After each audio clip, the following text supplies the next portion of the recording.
On Tuesday, November 5th, 2024, over 71 million Americans voted for fascism. This is because the misogyny and racism runs so deep in this benighted country of ours that many, many tens of millions of us could not bring themselves to vote for a competent, accomplished, strong woman leader who would have actually been president for all of us. This is indeed who we are.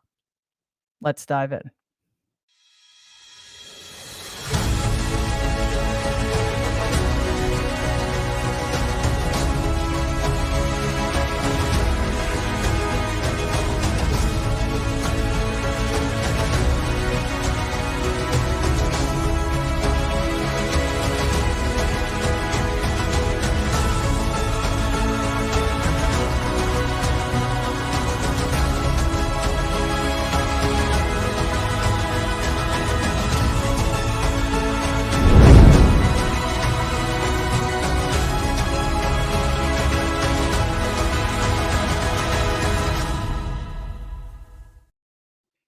Hello and welcome to today's first post-election Nerd Avengers. Thank you for joining us. To those of you who joined us on election night, thank you very, very much. As you know, it was a difficult night, and I think that was reflected in how some of us kind of unraveled towards the end of the evening.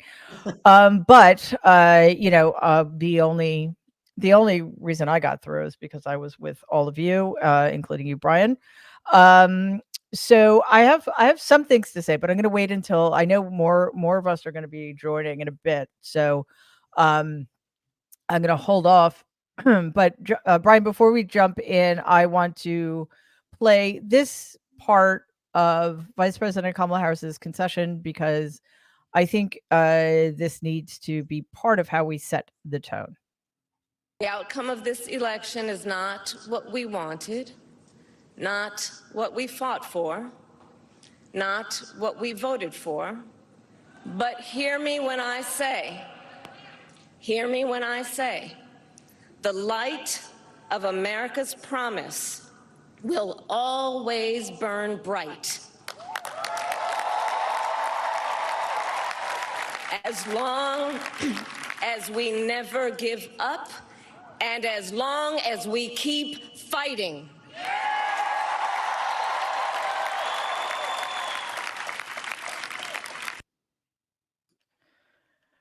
Yeah, exactly. We will, of course, go into that in more depth as we continue. How you doing, Jerry? You okay? No. But let's not. I don't. Honestly, I don't want to talk about how I'm doing or how anybody's doing. I'm just concerned about you. I love you. I want to make sure you're all right. I understand and I appreciate that, but honestly, one thing I will say right off the bat is that we have clarity, and even though clarity, this clarity is very difficult to grapple with, it is better than uncertainty. We know, the battle lines have been drawn. We would not have chosen them, but they are clear. And that's the conversation I want to have a little bit later in the show, and everybody's here. What our roles are, what our part is, what we actually believe the fight to be. But yeah, it's hard. It's literally the worst possible. Well, we're inches away from the worst possible results because we still do not know who has control of the House. So Brian, that's one thing. It's like apparently the Americans don't believe in divided government anymore, which is just shocking. And I think I want to get your sense of what. I mean, were we wrong exactly? I mean, I guess we were because allegedly it was 50-50 and suddenly, Kamala Harris has at least 15 million fewer votes than Joe Biden. So that seems odd. Yeah, well, that tells you what the real problem is. And while I favor and I'm just going to put the reporter's hat on, I favor the progressive movement, obviously. But the Democrats are, no matter how low the Republicans lower the bar, the Democrats can't seem to crawl over it. So you have 15 million voters less than you did 4 years ago. And what is the reason for that? Well, you could say that people are racist and misogynistic and ignorant, and you'd be right.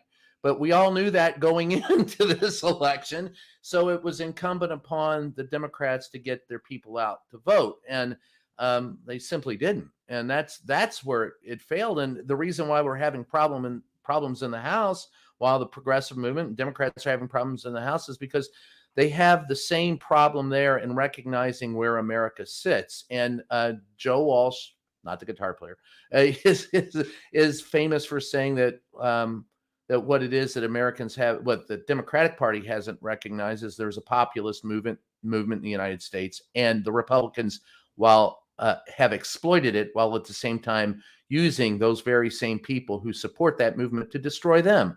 So it's incumbent upon the Democrats to reframe this argument and let the American voters know, who by and large, if you look at the policies, favor Democratic policies.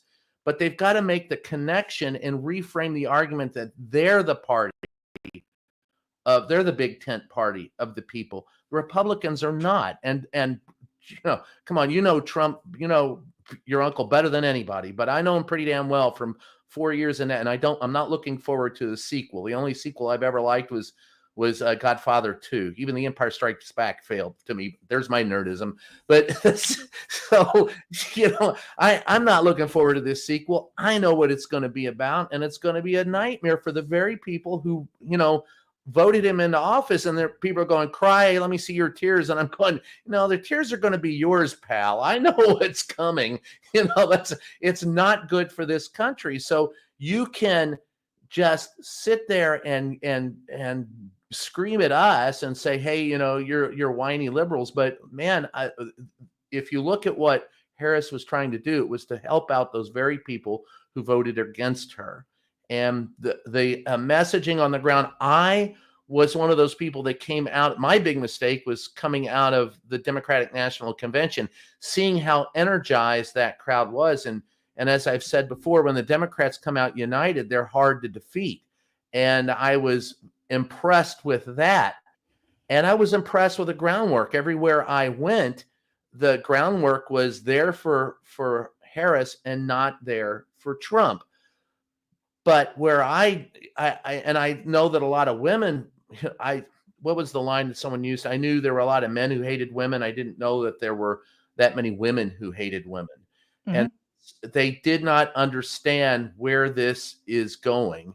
And like I've told you, and I've said before, I have a granddaughter who was born 2 weeks ago who has fewer rights as a human being than her mother did 30 years ago. And that's not right. And they didn't make that turn. So the communication and getting out the vote that's incumbent upon the Democrats, and the media screwed the pooch big time. Look, I'm going to stop you for a sec, Brian, because I don't think Kamala Harris could have run a better campaign. No, I don't. I don't really know, and I'm sure there will be many postmortems, whatever. But this was a structural.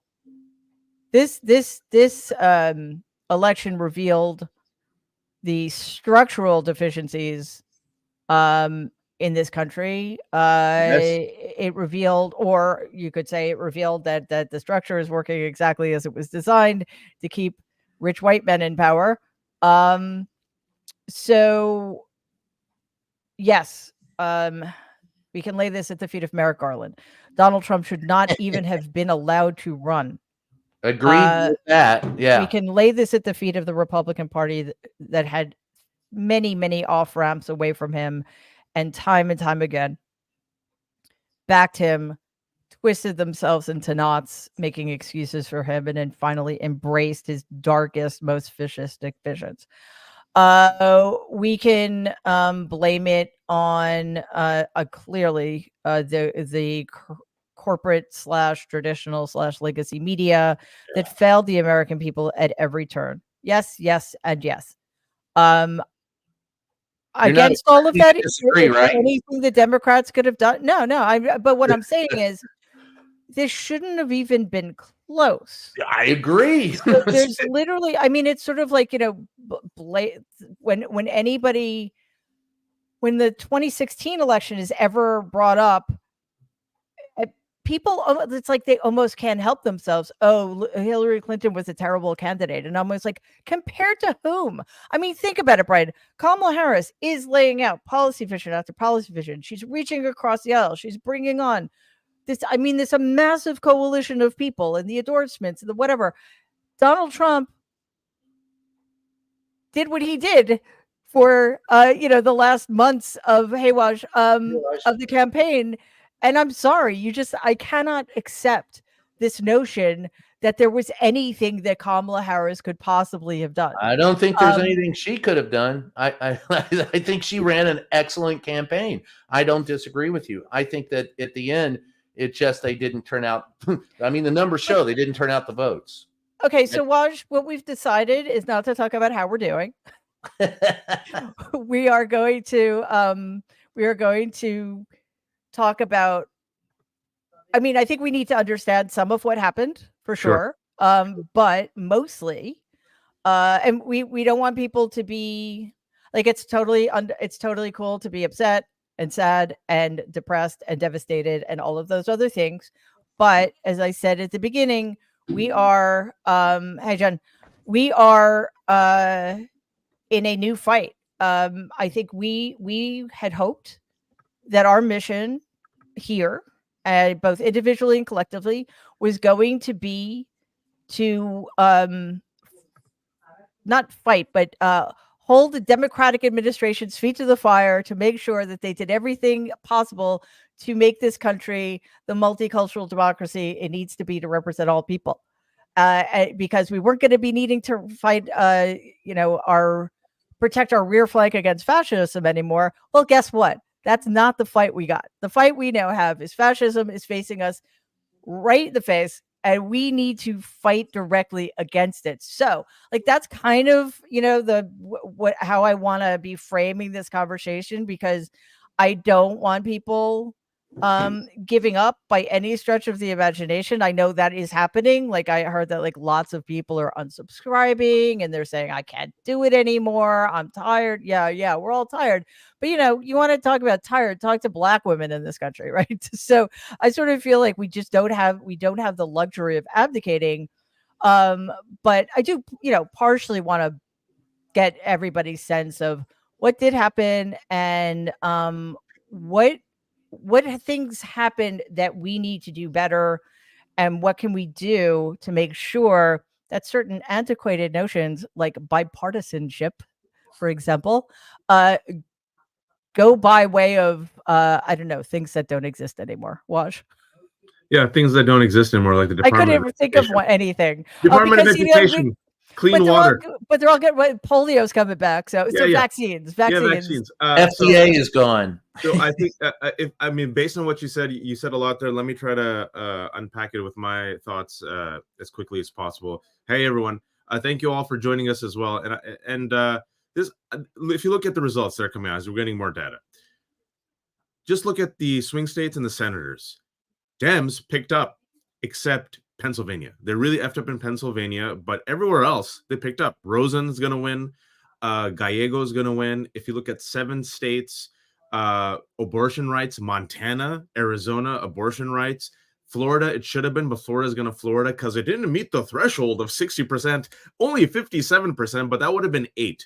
So abortion rights, senators, the House, actually, it's going to be very close either way, which I think is a benefit.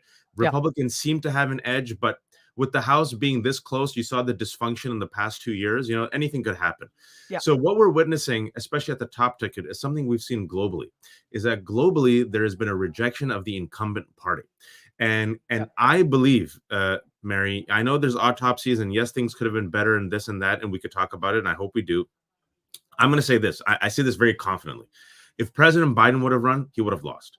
Kamala Harris ran, she lost. If it was Bernie Sanders, lost. If it was Whitmer, she would have lost. Newsom, lost. People are blaming Biden.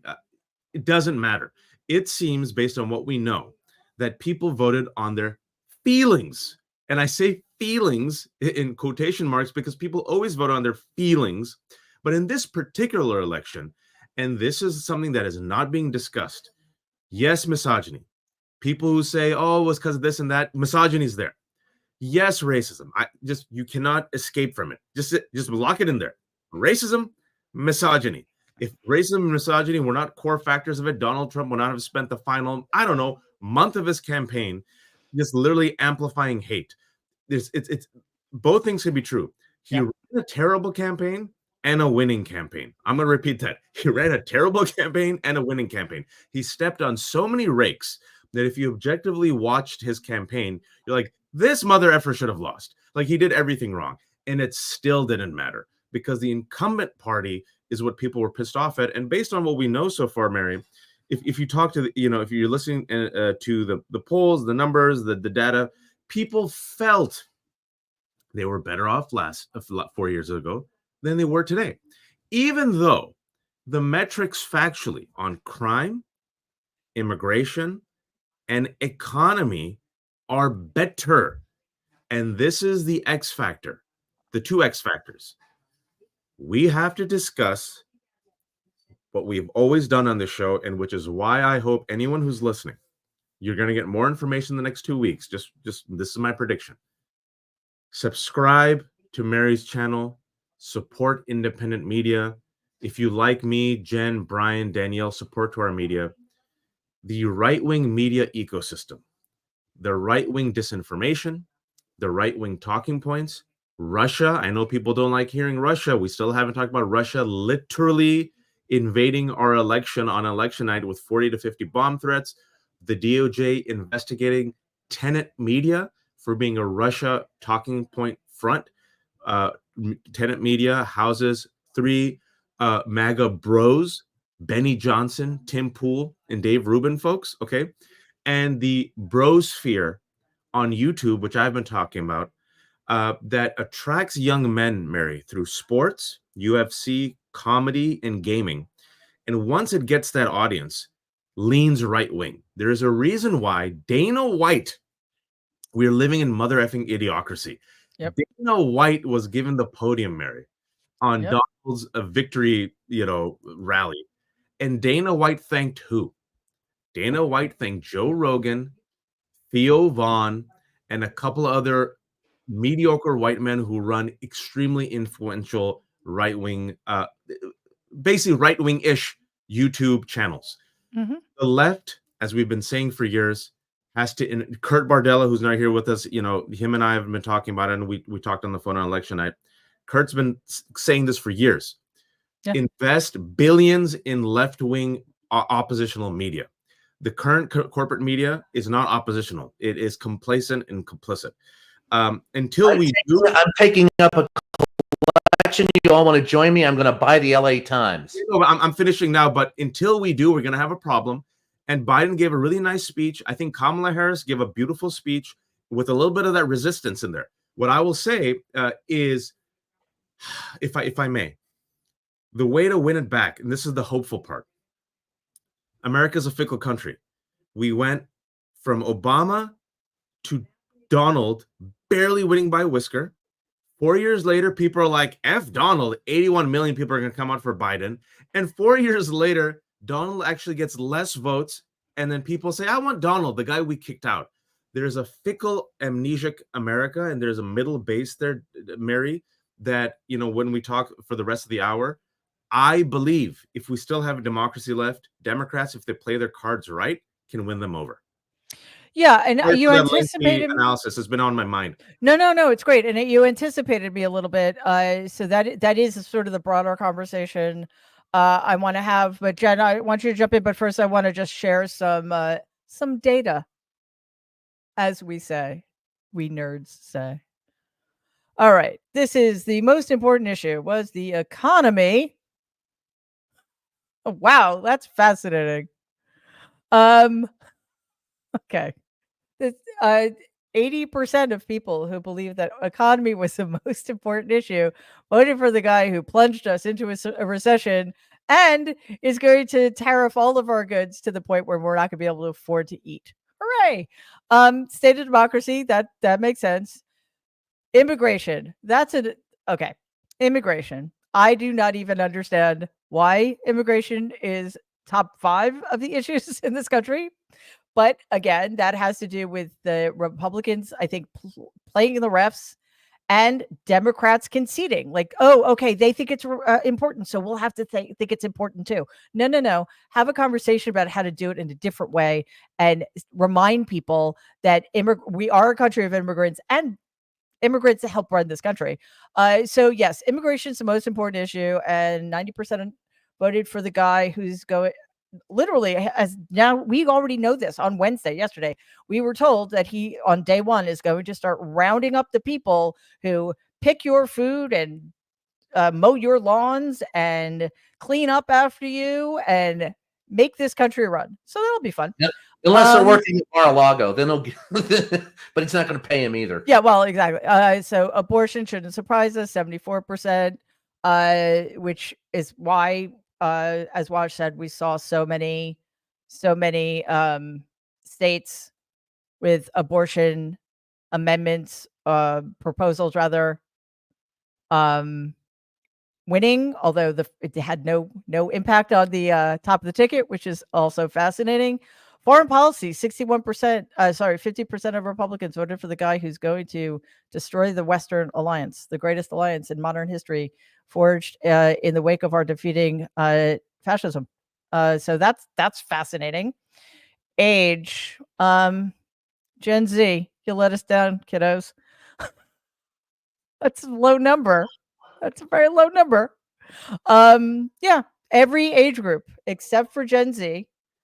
And listen, Gen Z, we've put way too much on you. I understand, but this is not going to make things better, I'm afraid. I'm Mary, did you see that video that went viral of the young woman at American University? And when they asked her why you voted for Trump, she said, he's going to protect abortion rights. Mm-hmm. Yeah, well, that's going to get us back to the conversation about information and how people get quote unquote informed. Very disappointed in my fellow Gen Xers. What is wrong with you people? Let's see what else we have here. My boomer buddies didn't do too good either, did they? Okay, so white men. I have a different slide, but go ahead. I mean, the breakdown is very consistent with what we've seen before, which, considering the corrupt, illegitimate supermajority of the Supreme Court, thanks largely to Donald Trump, did away with women's rights to choose and rendered them second-class citizens in half the states. I have to say, it is maybe not surprising, but still shocking to my core that 53% of white women voted for Donald Trump. The switch, I mean, the very largest swing, I think, came among Hispanic and Latino men, which is also an interesting conversation. Gender, yeah. 53 women, but that's because of Black women and other women of color voted for Harris. 55% of men. Just can't let it go, guys. And okay, so we'll get back to these data in a second, but Jen, one more thing before I get to you, because I think it's important and a little depressing. But just check it out. I don't know if it's fair, but I thought, how could I let you fall by yourself? Well, I'm wasted with someone else. If we go down, then we go down together. Okay, well, you know who isn't with us? 53% of white women. But at least women in other countries care. I have to wait. No, I don't wait. You did. Let me just actually, I think that a lot of this, I just want to clarify, there is a slide that I think is really important to share. I can't share it right now, unfortunately. I'm not logged in, but I will tell you what it says, which is that those data, and Waj knows this, are not actually accurate in terms of when you actually break down the vote by when you add religion and specifically. And so what I want to say here is, here are the same sources, the same CNN, crosstabs. Black women, 92% supported Kamala Harris. You know that, right? But Jewish women, 88%. That's the next block. Yeah. And then Black men, 78%. And Jewish then men, right? Right. So look, I just want to say, I absolutely, I have white privilege. I get this. I am not a white woman. And I really think we've got to think about communities and why this is, because if you strip out, if you start slicing and dicing this up, we're going to be really talking about a situation where gender is a huge issue here. Why is it that Jewish women supported Kamala Harris more than Black men? There's an intersectionality of gender, religion, and race that is profound in this country. And then, of course, people who don't identify with any religion are more likely to support Kamala Harris as well. And I think this goes to this idea not just of white supremacy, which is obviously central to the desire to deport people, but it's also this, it's part of this global effort to create white, what are we, I'm not even like, a white Christian society. And so it's called Christian nationalism, or Christo-fascism. Yes, that's it. And, I also will say, the turnout, one of the reasons, I think you've seen the numbers. I think we need to know more about those X millions of people who didn't vote. But I'm not going to point fingers. I don't know who they are and why they didn't turn out. But I will say that if those people had turned out, I know for a fact under some communities, I'm not going to say who they are, decided to sit this one out. And I don't know what to say about that. I mean, and to Wajda's point earlier, and it's a good one, and it's a point we've made. Yes, the global trend in the wake of a global pandemic that ravaged communities, killed millions of people, put us in a global economic crisis from which we're still recovering. I mean, the incumbent governments lost across the board, whether they were right or left. It did not matter. The people who were perceived to be in power got blamed. But the problem is that Donald Trump was the one in power during COVID, and President Biden, it's not like you flip a switch. Oh, Biden's in office, everything's solved. He had to deal with that mess, and he still got, and again, this is a global phenomenon. It was not just Biden. But the truth of the matter is that Biden, the American economy under Biden, did much better compared to other developed countries. So, there's a lot we are going to have to figure out here. It does not seem possible to me that just like 15 million people were like, because again, back to Wajda's point, yes, it's a global trend. However, look at who the Republicans were running. It wasn't like some generic Republican, in which case, okay, I get it. This was just like incomprehensible how bad this person is. And I want to bring it back to what I think is sort of the overarching conversation we're having a need to be having. I think it was yesterday. I apologize for not reaching out to anybody yesterday. I was a little paralyzed. But first I want to say like how much I valued being with all of you on election night. It was, as we all know, it's a very long night and a very, very difficult one. So, I think you all did yeoman's work getting us through it. But I saw a video from somebody. Sorry, one of the many, many very, very successful white male YouTubers. And he was saying he woke up on Wednesday, and his channel had lost thousands of people. and not just thank you so much, Rick. That's very kind. But that's the rest of what your comment is a conversation for another time. But anyway, so he thought maybe it was a YouTube glitch. And as we know, like TikTok's been weird lately. There's been a lot of weirdness on platform like Twitter. And I mean, not surprisingly, I think I've lost 15,000 Twitter followers in the wake of the election. Whatever, it happens. These things come and go in phases. But he reached out to other people in his space on YouTube, and it was across the board. And it wasn't just overall subscribers. All of them were losing thousands of paid YouTube subscribers.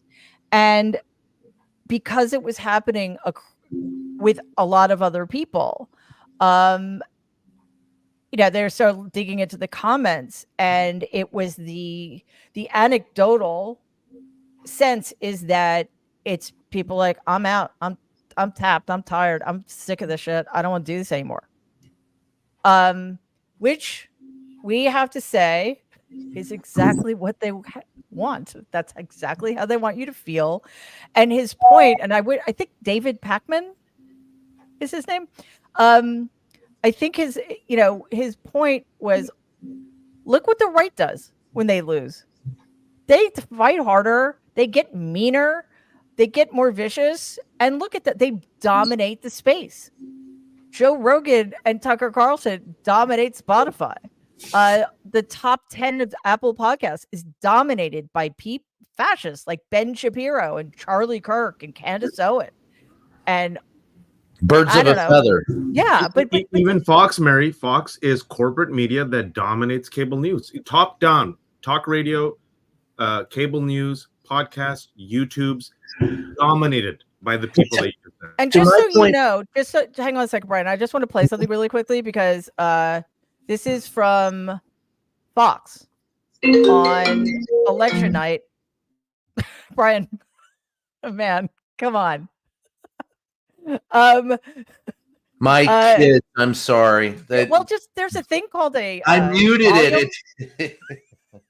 Anyway, this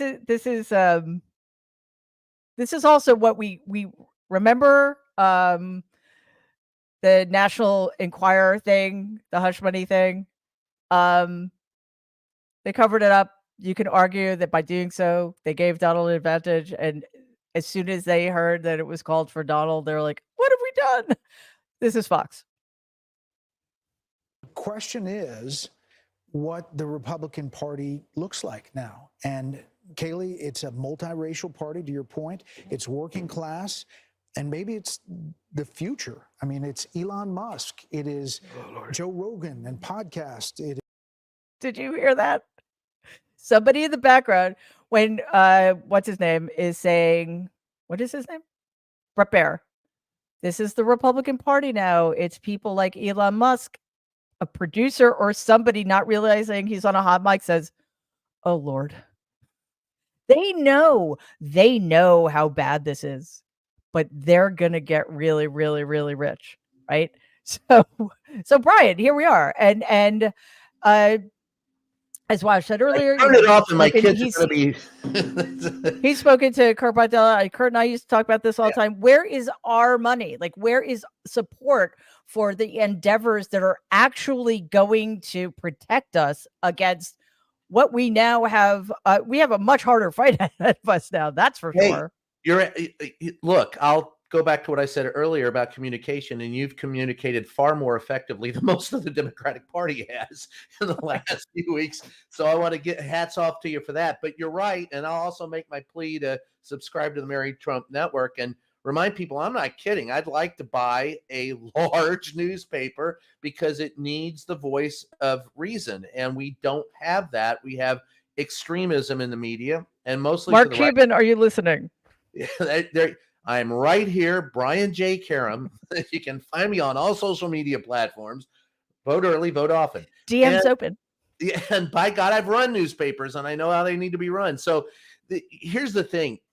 When the right says there's a bunch of Karens on the left, they're not wrong in one regard. And you're right about, I've shed in the last day or two lots of paid subscribers. and it's people going, I'm out. I can't do it anymore. Well, as long as you breathe, pal, you're in the fight. So, take Jimmy Carter. If nothing else, do what you can with what you got for as long as you can. If you think that life is somehow going to hand you things, that you are somehow owed something, you're in the wrong. I don't know where you are. I've never had anything that worth having that wasn't worth fighting for. So if you're not in the fight, if you're not in the struggle, if you expect it to be handed to you like, I don't know, like on a silver platter, that's elitism, and that I can't identify with because I wasn't raised that way. I had a single mom who raised me. We were lucky to have food on the plate, a roof over our head, and by God, we were thankful for every damn thing that we had, no matter how little we had or no matter how much we had. So get out and fight for it. And my mom was fighting this fight. You mentioned something on the show the other day, Mary, that just hit me so hard right where I live and breathe. My mom had trouble because she divorced from my father in the early 70s. Mom couldn't get credit without her ex-husband signing on for her to get credit. Yep. The people, the girls that are born today don't even understand, young females, young males don't understand the struggle of the 60s and the 70s and the civil rights movement. You take it all for granted, and it can all be taken away, because I'll guarantee you this, the fight that the right has put on is 50 years in the making. The Heritage Foundation, all of them have long-term plans. They're patient, they're vociferous, they're obstreperous, look them up, and they are also angry, and they will fight because they got nothing left in them but that. You're going to have to fight back. And look, everything that you see in Project 2025, it began with Nixon and Ronald Reagan. Right. And we now know that not that we didn't know this, but now they're just like, oh yeah, we totally mean that. We're totally doing that. Of course we know what Project 2025 is. So Waj, when it comes to, we have two different, there's a structural issue and there's an attitudinal issue. Structurally, it seems pretty obvious that we don't have a Heritage Foundation. We don't have a Fox. We don't have a Joe Rogan. We are, hopefully we will, but right now, we're not competing with the massive right-wing YouTubers and the TikTok influencers. But that's because there's no infrastructure for that kind of thing. So that's one side of it. And then in terms of the attitudinal stuff, we're tired. We should be enraged and focused and treat this with the seriousness it deserves. Not be like, guys, we've been doing this for 10 years too. And yeah, it sucks. But there's always hope if you fight. And the idea that it's just, enough of this already. I'm so tired of it. Well, as Brian said, whether you're choosing to be in or out of the fight, it's going to have a massive impact on you. But Mary, can I say this to those who are feeling tired? And as Toni Morrison said, one of the major goals of racism is distraction and exhaustion. And one of the major strategic efforts of fascism is confusion, distraction, and exhaustion. You say, no matter what I do, I lose. No matter what I do, the system is rigged. No matter what I do, the elite run everything. What's the point? All right, you all figure it out. I'm going to take care of myself, my wife, my kids, my neighborhood, and I'm going to live my life. My family originally comes from Pakistan. Pakistan has so many numerous challenges. People try, they fail. Right? The entire system is rigged. And so if you talk to people who are patriots in Pakistan who want change, they're like, at the end of the day, I've been doing this for 30 years. Nothing's going to change. The elites run everything. The military runs everything. Everything's corrupt. And when you speak up, the good men and women die or they get thrown in jail. What's the point? I'm going to try to make as much money as I can. I'm going to send my kids to Dubai and they have a chance to survive. I'm saying this because you're noticing in the past 2 days, one of the stalwart community that has been the conscience of America, Black women and Black men. I did this post because I'm a masochist, because I know I'm the Mary Trump media masochist. I did this post knowing this, hearing this, feeling this, and people blaming. Look, another aspect of Russia, our enemies. Look, Putin won. We could talk about Yeah. that later, and we should. Yeah. But one of the other aspects is divide and conquer. Russia Mhm. in 2016 deliberately played upon religious divides against Muslims and racial divides against Black people. And what you're seeing right now, I'm sure you all seen it, is a whole bunch of Black folks who are like, "F you, Latinos. You voted to get yourself deported? F you. F you, pro-Palestine activists, whoever they are. F you. F you, white women." Okay, and you're hearing a lot of Black folks say, "We are tired of carrying your burdens. We're going to take care of ourselves, our mental health, our spiritual health." I'll be honest, Mary. Last night when I was right before I slept, I wanted to share this all with you because I don't know if anyone else was in this situation. I thought about it. I'm like, I'm 44 years old. I've been doing this for a long time. I wanted to write screenplays and novels. I was supposed to be like, that's what I wanted to do. And then 9/11 happened, and my parents, and it's like, what's that Orwell line? In another world, I would be writing poetry, but in this world, I'm fighting fascism. You wanted to write like romantic novels, like that's what we want to do. And I'm sitting there thinking to myself, I'm 44 now. So much of my life has been spent on this. There's less time ahead than behind, and there's things I want to do, and I got 3 kids. Yeah. And do I really want to spend the rest of my life in this? It's protecting a country, fighting for a country that doesn't fight for me. Yep. Loving a country that does not love me back. And then I thought about a family member. I'm sure we all have family members like this. And I hope you don't. We have a family member, Mary. For 40 years, we have tried to help them. And they are self-destructive. Nothing we do. Like they literally choose the path towards self-destruction each and every time. Yep. And I feel like, a part of me last night was like, if America is committed to literally destroying itself, maybe my job is to step back and be like, I tried, and let me take care of myself. Now, with that being said, and I don't know if anyone else in the comment section feels like this, or anyone else on the panel feels like this. With that being said, I just talked to Maya Wiley on DMs. I hope she doesn't mind me sharing this. And, we're going back and forth. And she said something that I was about to say. She goes, but we can't give up because we have babies. That's right. And that's where I feel like I've lived a good life. I mean this honestly. I'm not saying this melodramatically. I think about this. I'm 44. I lived a good life. You're a young man. Stop it. I'm just saying personally, I've lived longer than I ever thought I would. Multiple health crises. Jen read my book. You all know what I'm talking about, right? Like I lived a good life. I really have. And even if I didn't have a health crisis, I can't complain. The life that I've had has been a good life. If God says you're gone today, I'm like, I'm good. But my kids deserve better. And so the reason why I think we have to fight is it will get worse. You know how sometimes people say, well, sometimes it has to get worse before it gets better. Sometimes it gets more worse, folks. Yep. And I believe the 4 here, we know how bad it has been. We have been warning you. We do not have amnesia. We have studied what happens in Orban, in Hungary, in Russia. It can get much worse. And so this is why we are the Jedis in Empire Strikes Back. All right. This is not New Hope. This is Empire Strikes Back. Nerd. Luke Skywalker has lost his hand. Han Solo is frozen in carbonite. The Rebel Alliance seems fractured. But a few people say, we're going to go save Han. Mm-hmm. We're going to put on a metal arm, and we're going to go take on Jabba the Hutt and work with Ewoks. The people who are the least powerful.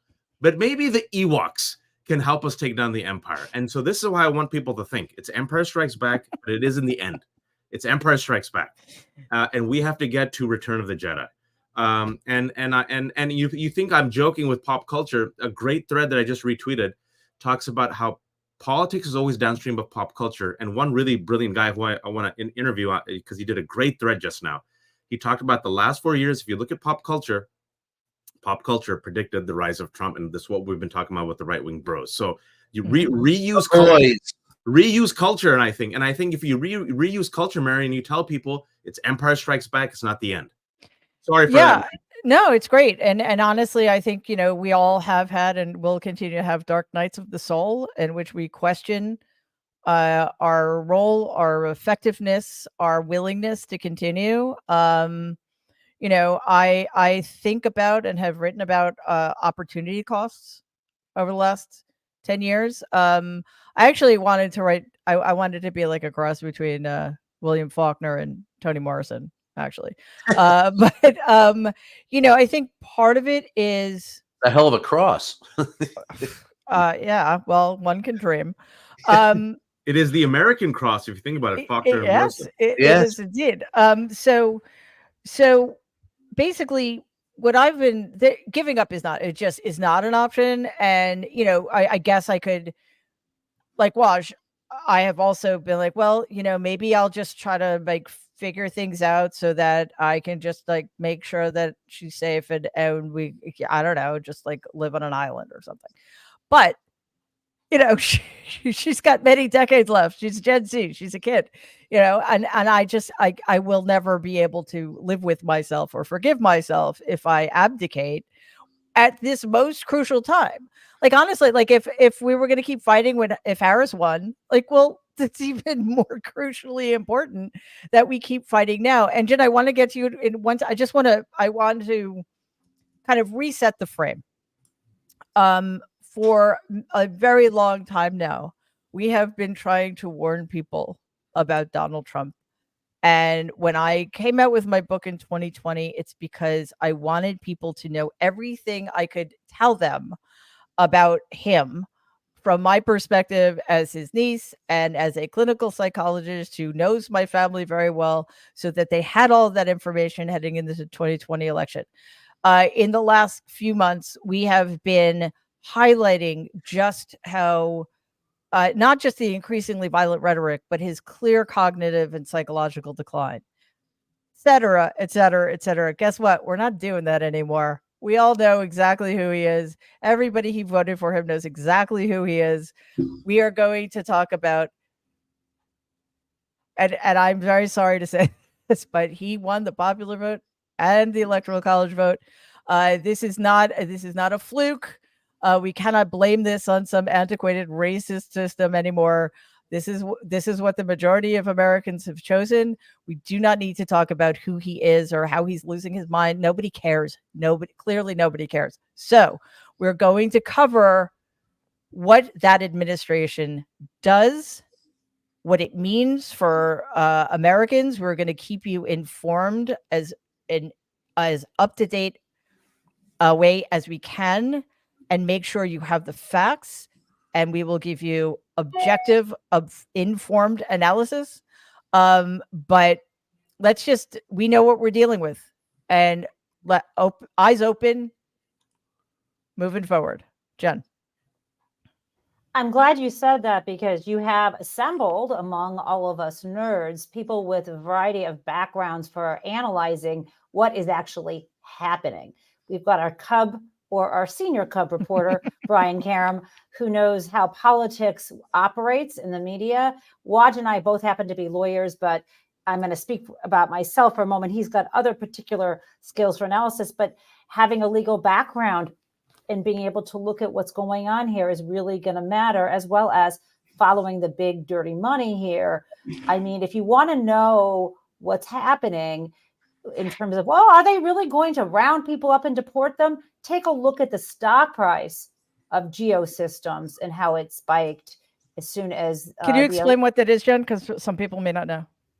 Okay, so there is a company called Geosystems, and it actually has how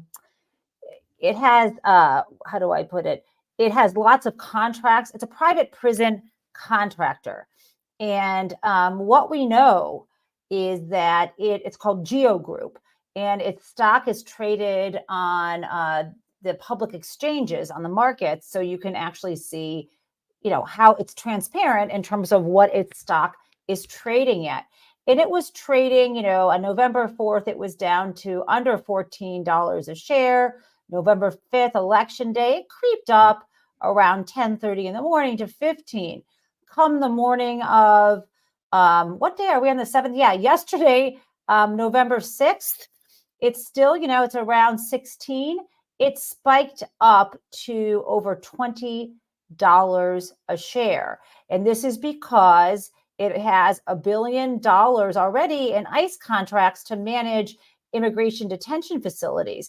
And so, of course, its stock price ends up soaring because stock price in a company is based on expected future earnings, which indicates that the market understands. And now I want to talk chicken fucking egg for a moment.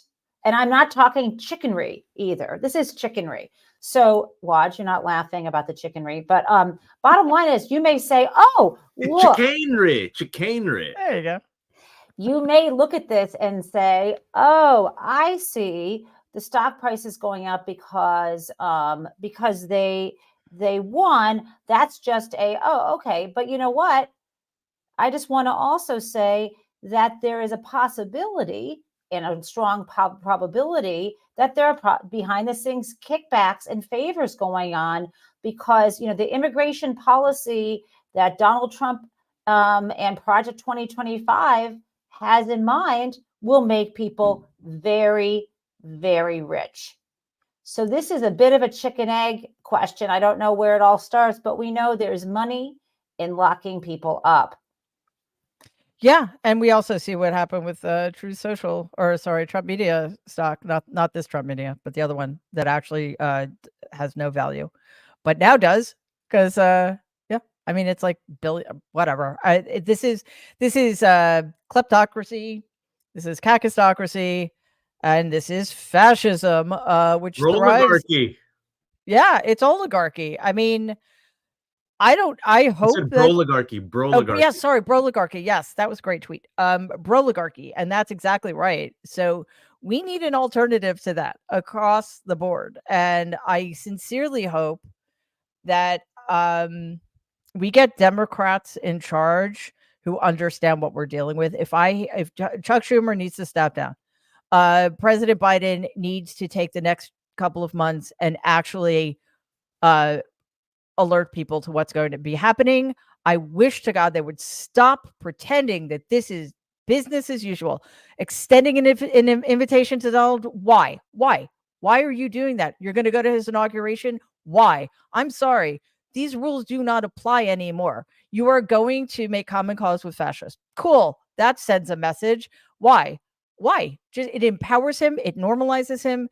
And I just don't think that not only doesn't it help, I think it makes our jobs harder, actually. Watch, go ahead.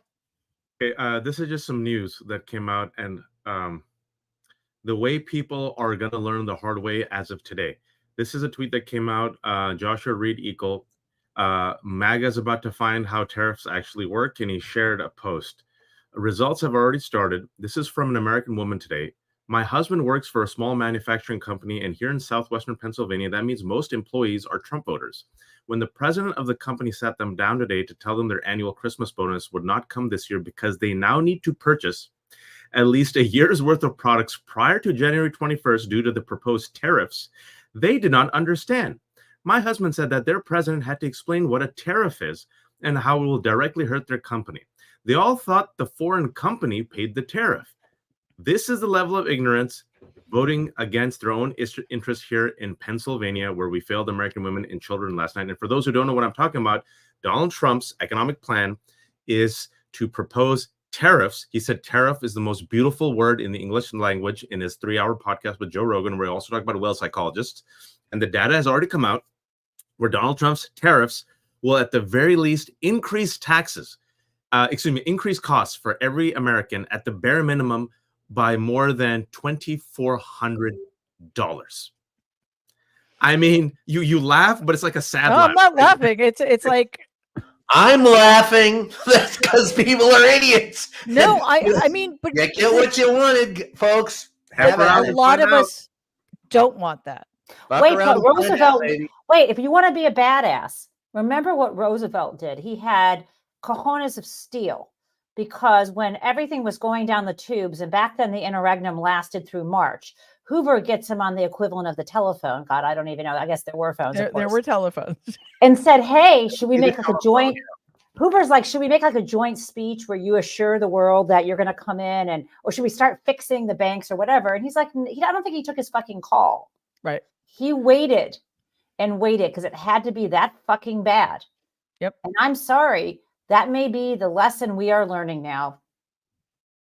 Yeah, and I Well, think come on. things These just people have. think you can tax a foreign country. That's how dumb they are. Well, I mean, but listen, if everybody on Fox is telling them that, and all of their politicians are telling that, you cannot fault people for believing the sources they trust. You can't. I mean, listen. I don't really feel like extending much grace to the people who voted for Donald, because they know what, in large measure, they're voting. They know about the racism and misogyny and just the viciousness and the cruelty. But in terms of policy stuff, I don't fault them on that, their ignorance, because how would they know? How would they know? They've been lied to constantly Civics. for decades. Mary, Go ahead. it goes back to the point we've all been talking about, you know, and I think I'm sorry for stressing it again.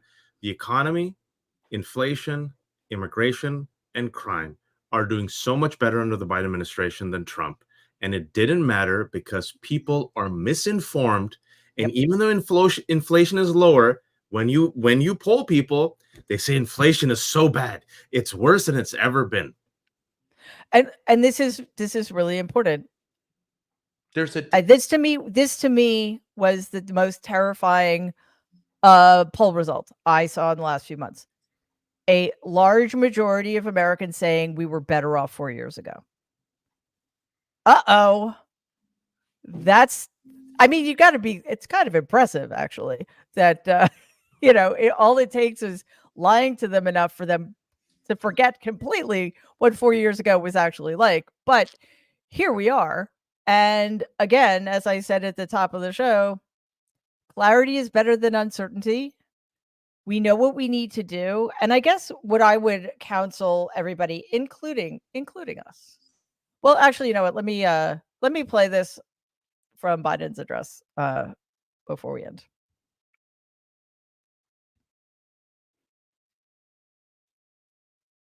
Or not. Anyway, it's not loading. But basically what President Biden said is that we're just starting to feel the positive effects of the policies that he and his administration has enacted. And, we'll be feeling them 10 years from now. Well, first of all, Donald will take credit for all of it. And secondly, like within weeks of his administration, Donald is going to be enacting policies that are going to destroy the economy. So I don't even think he's going to have very long to take credit for it, because No, he'll blame Biden for it. If it begins to but- tank, he'll okay, turn go around and ahead. blame it, and 70 million voters will believe him. Well, That's what it boils down to. but we have time. So I want to end on this thought. We have a lot of work to do. It's going to be much, much harder than the work we hoped we were going to be doing. So, and I'm talking to myself as well as to the nerds and as well as everybody watching us. We all must, one, extend ourselves some grace, be kind to ourselves, and find time. We cannot be consumed by this. We just cannot. We need to find time to do things that nourish us, that are creative and interesting and fun and entirely apart from the horrors. Because one of the other things that fascism does is destroy light and hope and joy and art. And we need all of those things in abundance. And the first way to do that is to find it for yourself. Okay. So that's my my rallying cry for today. Again, I want to thank go ahead, Wash. Can I shamelessly say the following? And this is me being perhaps the most shameless I've ever been. Please forgive me. And I really mean that. Please forgive me. But I realize, if the most mediocre fail up, maybe I can promote myself and my friends as well. I was talking to a fellow nerd Avenger, Danielle, and a few others. And we were talking about, people like us, people of color, people who are part of the resistance, people who write, people who speak. In authoritarian regimes, we're usually one of the top 3 targets. And the question then becomes, do we retreat into the corner and hide for the sake of our family, or do we keep speaking? I know myself, despite everything I said, I'm just a stubborn shit. I can't help it. Like I can't stay quiet. Even my wife says like, maybe sometimes you should stay quiet. But then my wife immediately goes, I know what I married. I know who you are. That's why I married you. And so if you have chosen not to subscribe to the Washington I'm Post, a wallflower. Waj, you're going to have to encourage me. I'm just no. shy. Brian will literally be the piece of the wall that comes out. And if you're not subscribing to the New York Times, there are several publications you should subscribe to. I think ProPublica is doing fantastic work. New Republic's doing fantastic work. Slate is it's privately owned. But if you can, I think there's going to be a realignment with media. And if you can, please support us. I know we might look rich. We're not rich. The right wing is where you have money in media, folks. I want to be very honest. If you're a right winger, even when you're not a right winger, I know these people. Some people just perform. They get FU money. I'm talking about millions of dollars. And if I may be blunt, Mary, Jen, myself, Brian, it's mostly a labor of love. And we work on inshallah money, meaning we're like, inshallah, one day, somehow the heavens will part and God will give us something. And so it's usually a rainstorm, I'm telling you. And I hope the Nerd Avengers don't mind me being so blunt about this. No. Because no one actually mentions it. But they do most of this stuff for free. And most of the stuff that we've been building is anticipation that inshallah, somehow it'll break. So most of the labor that you've seen us do is free. And it's literally is because we care. And somehow we make it work. God somehow provides, as I say, as a Muslim. So if you can, and if you have the means, please like and subscribe to Mary's channel. For those who have the means, who have given the $10, the $5, the $20, it all adds up and goes a long way. Subscribe to Jen's channel, buy her book, subscribe to Brian's channel, and buy my book, buy his book. And I have a Substack, which, I was thinking about I was thinking about whether I should fold my Substack or not, but I saw more subscribers in the past day, Mary, and people are actually paying, and I've done everything for free. Yep. I've kept all the content for free. So if you have the means, please like it, and please do support us. I hope you don't mind me saying this for the sake of the group. And help me buy the Los somebody's got to Angeles do it, and it's not me because I'm terrible at it. No, Waj, that was incredibly. One, it's all true. There's hope that yes, sure, this is gonna take off and compete in a space where these voices are very necessary. And I think people understand that. Also, everybody needs to buy Waj's book, Go Back to Where You Came From. We see, there it is. Mine's over there somewhere. So Mary, you have a new book too. I do have a new book. It's called Who Could Ever Love You? And it might explain some things. Then of course there's Too Much and Never Enough, which really did explain some things, but here we are. We are so grateful to your viewership. We're grateful to for your comments and our moderators, etc. But the donations are really appreciated. We work very hard. We've got people behind the scenes working really hard, and we wouldn't do it without you. So we need to keep plugging away, and obviously if you can't donate, totally understand. Thank you. Oh, thanks guys. But if you can, I promise you, every penny we get right now is going to build a much stronger organization so we can do our work. Thank you, Kathy. That's awesome. So we can do our work better and more effectively, because we have a long, kind of bumpy road ahead of us. Thank you, guys. I'm going to buy the LA Times, and I got to push back on one thing. Why? You're a young man. You're not. I know. Well, listen. You know what, though, Brian? That's how he feels. Well, I've been through a lot, Brian. I've been through a lot. Read my book. Yeah, I have, and I know. Read mine. I've been through it with you. Oh, it's a tough room. All right. Anyway, as always, you all make me feel better. Not that that's the purpose here, but it's been a rough. A little therapy never hurt anybody, baby. It's been a rough few days. So anyway, thanks to all of you giving us donations. You're so appreciated.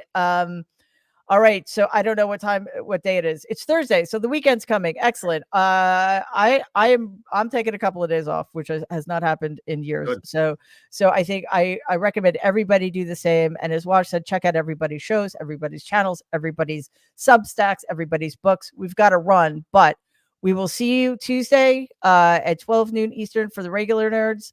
And in the meantime, everybody hang tight. We've got this. Stay safe. Be kind. That is more important than ever. Take it easy. Bye.